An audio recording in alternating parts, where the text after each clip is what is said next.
Nous avons un sujet suivant, un sujet politique et même politique politicienne. Je ne sais pas si David Uriot, ça t'intéresse ou pas. Est-ce que Ah ouais, mais Nicolas bien Dupont-Aignan qui veut sûr, faire bien sûr, une c'est primaire tout rigolo. seul, est-ce que ça t'intéresse? Moi, je Bah trouve ça, oui, non, mais c'est rigolo. Non, c'est plutôt mais, rigolo. enfin, non, mais déjà Dupont-Aignan, c'est rigolo, déjà. Parce que le mec, Oh, c'est pas un personnage super fun, hein, ceci dit. ah non, non, non, mais quand je dis qu'il est rigolo, c'est involontaire. Oui, Moi, c'est moi, un il me fait, comique de moi, il me fait situation, oui. marrer, quoi. Dupont-Aignan qui va faire sa déprimaire. Pas mal, LZO, pas mal. C'est Dupont-Feignant, quoi. Tu vois, c'est un mec, à part essayer de gratter des voix au FN, qu'est-ce qu'il a fait, quoi, ce mec-là, quoi. Tu vois, c'est ça, Ouais, quoi. c'est vrai, bah, ou peut-être aux séguénistes qui restent, parce qu'à la base, son maître à penser, c'était Philippe Séguin. Philippe Séguin qui était d'un Oui, il n'y a tout plus de autre niveau séguénistes, que c'est fini. Dupont-Aignan, hein, évidemment. Il n'y a, il y a plus de séguénistes, c'est fini, quoi. Alors c'est voilà, c'est ça. Le but, c'est Cheventementistes, faire une c'est pareil. alternative à Macron dès le premier tour pour être sûr que Macron ne repasse pas, quoi. Le problème, c'est que qui sont ces gens qui pourraient se mettre d'accord éventuellement pour faire une primaire? Déjà, une primaire au sein d'un seul parti politique, d'une seule famille politique, déjà, t'as tellement de grosses dissensions au PS ou aux Républicains que les mecs ça se passait mal pour leur primaire à chaque fois, hein. Enfin, surtout à la droite, hein. On voit qu'ils ont moins la culture de ça. Et du coup, en fait, Bah, ils là, vont sans pas dire, retenter. ce qu'il veut faire, c'est une primaire de la droite. Alors, il appelle ça primaire pour la France, primaire patriote. Alors, qui est concerné par ça? Il a invité Florian Philippot, Marine Le Pen, 3 membres de Les Républicains, justement. Alors, je les connaissais pas, j'ai checké pour vous qui c'était. Là, on a Guillaume Larrivé, un dandy de la droite, apparatchik de LR toute sa vie, l'UMP avant, et voilà, le RPR, tout ce que vous voulez. L'Union pour les Gaulois indépendants, enfin ce que vous voulez. Mais bref, le mec, il a toujours été toute sa vie dans le même parti, qui a changé de nom, il est toujours resté dedans. Et visiblement, il s'habille bien, on est très content pour lui. Il n'y a rien de notable sur Guillaume Larrivé. Ensuite, on a Bruno Retailleau. Enfin, peut-être qu'il y a des trucs que je vais pas creuser toute leur life non plus, lu leur biographie, hein. Oh là, Euh, Toi, tu connais un peu les gens non, c'est là les que je fonds. cite? Écoute, je les connais de nom, quoi. C'est vraiment les fonds Quand de je te dis Bruno tiroir. Retailleau, ça t'évoque quoi, toi? Bruno Retailleau, on dirait un nom d'animateur de Radio Courtoisie. Ça peut, hein. Mais, Franchement, mais, vu le parcours, non, ça mais peut. Guillaume Larrivé, je vois qui c'est un mec des Républicains. Voilà. Bon, bah, non, mais il va aller chercher dans les fonds de tiroir des Républicains, quoi, en fait. En C'est fait, un peu c'est les mecs, les wannabes des Républicains triste, quoi. qui en fait, ils sont des never been. Et du coup, en fait, ils se disent, ah bah, Oui, vu voilà, qu'ils quoi. peuvent rien faire dans leur propre parti, peut-être qu'ils vont vouloir faire un truc. Et à mon avis, c'était ça la stratégie du Pont-Aignan. Et de se dire, ouais, finalement, les gens, même moi qui suis un tout petit candidat, les gens connaissent plus du Pont-Aignan que Guillaume Larrivé, donc c'est pas mal. Bruno Retailleau, qu'est-ce que j'ai noté? Ancien second couteau de Philippe de Villiers, aujourd'hui second couteau de François Oh, Fillon. oh là là. Rien de très très intéressant. Julien Aubert, à la limite, ce serait le seul, c'est le troisième des Républicains qui a été invité, convié à cette primaire. Ce serait à la limite le personnage le plus intéressant. Bon, vous me connaissez, hein, moi je suis pas du tout un droitard, mais bon, j'essaye de regarder les choses objectivement. Déjà, sur la ligne, c'est la ligne la moins absurde, mais aussi la moins audible de la droite, c'est-à-dire celle d'Henri Guénaud. En fait, Henri Guénaud, c'était le professeur de Julien Aubert, ça a été son maître à penser, son mentor un peu dans le parti. Qui on a d'autres? Alors là, bon, on a fait les trois des Républicains, on a un militaire, le général Pierre de Villiers, vous savez, celui qui a claqué la porte à Macron. Qui a rendu son tablier, sa vareuse, je sais pas. Deux éditoriales, enfin il est Lui, sur général, il hein. va y aller, à mon avis. Lui, il Lui, est c'est capable possible. d'y aller, lui. Lui, il a pas de parti de toute façon, Parce que donc bon, le problème, c'est que bon, il est connu pour avoir claqué la porte à Macron, mais depuis, bah, plus personne ne parle de lui, quoi. Tout le monde l'a oublié, quoi. Alors, ensuite, plus surprenant, plus des hommes politiques. Alors déjà, Pierre de Villiers n'était pas forcément politique, même s'il s'est fait connaître, via son opposition à l'homme politique numéro 1 du pays, du coup, malheureusement. On a aussi deux éditorialistes, alors Natacha Polony et Éric Zemmour, hein, sachant que Natacha Polony avait succédé à Éric Zemmour dans l'émission de Ruquier.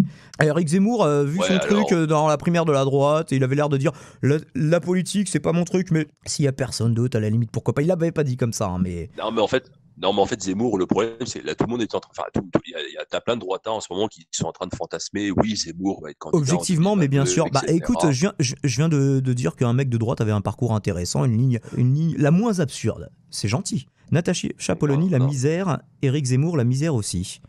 La misère dans quel sens, du coup? Et puis ils sont pas exactement sur la même ligne, hein, Natacha Polony et Éric Zemmour. Même si on voit qu'il y a beaucoup d'admiration de Natacha Polony pour Éric Zemmour, en vrai. Je me souviens d'une interview quand justement elle avait pris son poste et qu'il était invité chez Ruquier, juste en tant qu'invité. Elle lui jetait des regards, on croyait qu'elle le désirait physiquement, hein, qu'elle allait lui faire l'amour sur le plateau. Au moins Natacha pourra dire que je suis plus complexe que j'en ai l'air dans mes textes. Ce qui est vrai. Alors que c'était un désir idéologique, j'imagine. Alors, il faut que je fasse une confession. Oui. Alors, je sais pas si tu es d'accord avec moi. Oui. Je pars du principe que tous les mecs ont forcément un fantasme sur une femme de droite, tu vois. Ouais. Par exemple, il y a beaucoup de gens qui fantasment sur Nathalie Kosciusko-Morizet, par exemple. Voilà. Ouais, elle est pas moche, hein. Et Mais après, moi, je m'en fous qu'elle soit de droite ou pas, là, sur le coup, mais... Oui, voilà, mais il y a beaucoup de gens qui font. T'as même, je connais des mecs qui sont de gauche, tu vois, mais Nathalie Kosciusko-Morizet, c'est leur fantasme de la femme de droite. Ah, quoi. je t'avoue, je me suis jamais paluché en mode oui, NKM, oui, vas-y. Voilà. Jamais encore. Mais il me semble que moi, c'est pas une KM, c'est Natacha Polony. Moi, c'est pas une KM, c'est Natacha Polony. En fait, ouais. Toi, t'es plus attiré par le BDSM, du coup. Hein. C'est vrai que. Oui, c'est vrai que là, un petit peu qui rigole pas, tu vois, Natacha Polony. Et d'ailleurs, une fois, elle avait joué le jeu. C'est-à-dire qu'ils étaient complètement partis en couille dans le grand journal et ils avaient vraiment fait un sketch où Antoine Decaune se faisait fouetter par Natacha Polony en tenue en cuir et tout. Ils ont complètement craqué, ils l'ont vraiment fait. Mais en plus, c'est vrai, là maintenant, tu regardes dernièrement, c'est pire en pire. Quoi. Là, bientôt, elle va bientôt devenir dominatrice dans un donjon ou je sais pas quoi. Pourquoi? Qu'est-ce qu'elle a fait récemment de spécial? Tu vois des photos, mais elle se met de plus en plus en cuir. Et puis, maintenant, on se foutait de sa gueule maintenant sur le fait qu'elle porte du cuir, mais maintenant, elle assume totalement. Maintenant. Natacha Polony ne se décrit pas elle-même comme étant de droite, d'ailleurs, je crois. Hein. En non, vrai, elle est pas de droite, mais en vrai, elle l'est, tu vois. Mais elle est, si tu veux, elle est souverainiste en fait. Mais bon, maintenant, comme le souverainisme de gauche, maintenant, c'est ça, c'est que le souverainisme de gauche, la dernière fois, c'était Chevènement, et elle avait été chevènementiste. Voilà. Elle est pas moche, mais pas jolie non plus. On dirait du Louise Attaque. Elle est pas moche non plus, elle est pas à gauche, elle est pas à droite, elle est pas maladroite. Les gens qui disent que Natacha Polony elle est dégueulasse, franchement ils sont difficiles. Hein. Et le dernier invité, puisqu'on parlait quand même, c'est vrai qu'on aime faire des longues digressions dans cette émission, de Nicolas Dupont-Aignan et sa primaire, et à François Asselineau de l'UPR aussi. Qui l'a envoyé chier. Oui, alors on va revenir là-dessus, parce que déjà, est-ce que François Asselineau, il se défend d'être de droite? Mais il a été dans des partis de droite, ceci dit. Lui-même est sûrement de droite, mais c'est vrai qu'après, les idées qu'il avance sont pas tellement, j'allais dire, genrées, toujours dans le débat de Game Spectrum, vu que j'ai fait le montage aujourd'hui. Parce qu'ils sont pas clivés de droite ou de gauche. C'est-à-dire que moi, je suis de gauche et j'étais à l'UPR, et il y a aucune idée, alors je n'entendais pas d'idée très de gauche, à part le référendum d'initiative populaire et des services publics un peu plus généreux, tu vois, un peu plus redistributifs. Mais c'était pas très ouf niveau proposition de gauche, tu vois, mais simplement, moi j'ai été sensible au discours de toute façon, tes propositions de gauche, on pourra pas les faire tant que l'Union Européenne, elle nous dicte toute la conduite qu'on a à tenir. Donc là, ça m'a un petit peu parlé, effectivement. Bon, après, j'ai aussi vu les limites de l'UPR et j'en suis parti. Hein. Bref, aucun des trois des Républicains donc n'a répondu à l'appel de Nicolas Dupont-Aignan. Le Pen aussi a refusé, Marine Le Pen. Alors il y a Marion Maréchal Le Pen aussi, que je crois, Marion Maréchal tout court maintenant, qui se fait appeler comme ça, qui a aussi été conviée, je crois. Je n'ai pas entendu de réponse. Alors j'ai vu une réponse vidéo de Marine Le Pen à Radio Courtoisie, on parlait de Radio Courtoisie tout à l'heure, qui voyait dans la primaire justement une arme politique de destruction massive, je cite. Ah, mais Marine Le Pen, elle s'en branle une primaire. Elle est au Rassemblement National. Elle vient de présenter sa candidature pour. Elle sait qu'elle est déjà au deuxième tour, tu vois, plus ou moins. Donc, ça y est, c'est déjà acté. Elle sait déjà qu'elle va venir pour perdre le deuxième tour. Ça lui va très bien. Elle s'est déjà actée pour. Elle est déjà actée pour 2022, quoi. Donc moi, ça m'énerve parce que moi, j'aurais préféré plutôt Jean Messia. Parce que bon, Marine Le Pen, parce que Marine Le Pen, voilà, bon, on a vu son débat d'entre-deux tours de 2017, bon, on avait envie de lui dire, écoute, là non, tu maîtrises rien, quoi. Enfin, c'est ridicule, quoi. Voilà, c'est vraiment pas possible, quoi. Enfin, elle a pas envie d'être élue, quoi. La gonzesse, c'est n'importe quoi. Non. Et du coup, si. Non, elle a pas envie d'être élue. C'était dans ce sens-là. Ouais, tu vois, elle a juste envie de prendre la caisse et puis elle a repris le truc idéal. Hein, et puis Jean Messia va s'occuper du programme économique. Voilà, pour 2022. T'aurais dû appeler comme ça ton émission d'ailleurs, de longue digression jusqu'à 2h du mat, nous dit Kofa, effectivement. Asselineau, qui alors, a fait une vidéo où, juste sur la chaîne UPR TV, donc sur YouTube directement, où il disait qu'il déplorait qu'il n'y avait pas de personnalité de gauche, et c'est vrai. Pourquoi le patriotisme n'est pas l'apanage de la droite, même si je sais que je ne vais pas faire l'unanimité en disant ça, c'est mon point de vue. Il n'y a pas des patriotes de gauche, après, compliqué, quoi. Pour moi, Mélenchon est un patriote de gauche. Mélenchon et Dupont-Aignan, voilà, c'est pas possible, quoi. Envoyer chier, quoi. C'est pareil, non. Oui, Mélenchon est un peu patriote de gauche, ouais, c'est pas con, ouais. Alors, je dirais pas patriote, je dirais vraiment, pas patriote, mais républicain de gauche, en fait, Mélenchon. Alors, il te dit pas Frexit, franchement, mais justement, c'est ça que le deuxième truc que Asselineau conteste, c'est que finalement, dans cette primaire, lui, il n'accepterait pas de s'effacer au profit d'un candidat qui serait pas lui-même strictement pour le Frexit. Il est intransigeant là-dessus. D'ailleurs, ils n'ont jamais réussi à faire d'alliance avec qui que ce soit à cause de ça. Il y avait un moment, le Parti ouvrier indépendant, le POI, où il y avait et Attaque, il y avait justement avec des mouvances bien de gauche. Et là, moi, justement, j'étais content de voir que l'UPR pouvait... Et en fait, ça s'est pas fait. Au final, ça a capoté. Donc, du coup, qu'est-ce qui nous reste dans le bateau ? Qui nous reste pour faire une primaire avec Dupont-Aignan ? Il y a Philippot qui a dit qu'il était favorable à cette initiative, que lui-même y avait pensé. Et qu'il l'avait pas exprimé, mais que c'était une idée à lui, en fait, à la base. Bon, à exception faite de Philippot, moi j'ai un peu peur pour lui que Dupont... Enfin, tant pis pour lui, hein, mais Dupont-Aignan, il risque de la faire un peu tout seul, sa primaire. Du coup, est-ce que ça serait enfin une élection qu'il pourrait gagner ? C'est vrai. S'il est tout seul, éventuellement avec Philippot, il peut peut-être gagner contre Philippot. Bon, alors après, ils feront 4% à eux deux, mais... pourquoi pas ? Qu'est-ce que vous en pensez ? En même temps, il n'existe plus médiatiquement Philippot. Alors que oui, c'est vrai que quand il était numéro 2 du FN, il faisait toutes les matinales, tous les jours.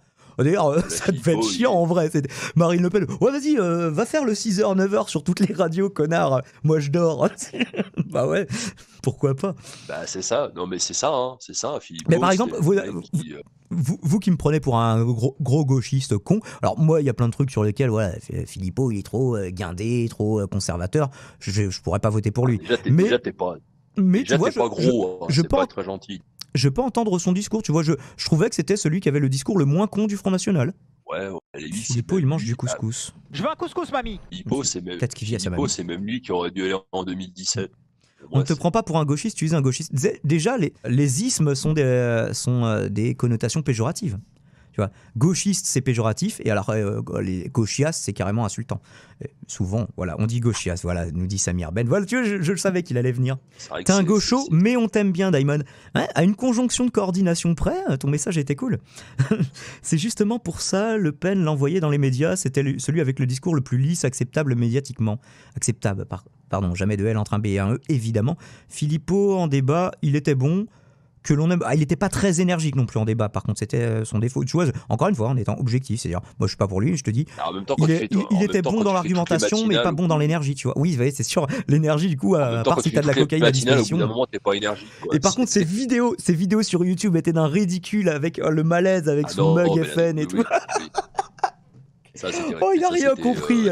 Il a pas du tout compris. Il a essayé les codes. Il faisait genre, regardez, je fais une blague de jeuxvideo.com. Par contre, ça se voit que j'ai jamais été sur jeuxvideo.com, mais bon. non, mec. Heureusement que t'as arrêté. Alors qu'à côté de ça, t'avais Mélenchon qui était au naturel, qui faisait rien de forcé, et il faisait 10, 100 fois plus de vues, quoi. Donc, il y a Samir Ben qui nous dit, en soi, j'aime pas la gauche, mais je vote Merluche. Donc, pour parler de Mélenchon. Mais de toute façon, Mélenchon a un détail près, c'est-à-dire le détail qui obsède le plus les gens actuellement à droite, celui de l'immigration. À un détail près, en fait, il y a plein de droitards qui le kifferaient. Parce que les droitards sont pas droitards sur tout, ils sont droitards. Aujourd'hui, j'en vois de plus qui sont de droite simplement sur la question de l'immigration. Sur tout le reste, non. Ouais, chez les droitards, c'est le gros défaut pour eux chez Mélenchon, c'est qu'il ne s'exprime pas sur ce sujet-là. Enfin, ou alors il n'est pas clair sur ce sujet. Mais le problème de Mélenchon, c'est que par rapport à son entourage, il peut pas traiter ce sujet-là. Ouais, mais le Frexit, 3 petits points, mauvaise idée. Tu peux pas juste dire le Frexit, mauvaise idée, sans argumenter. Ce serait des débats super longs. Le Frexit, ça soulèverait des problèmes, effectivement. Et ça en réglerait d'autres. Ce qu'il y a, c'est la balance à faire entre les deux.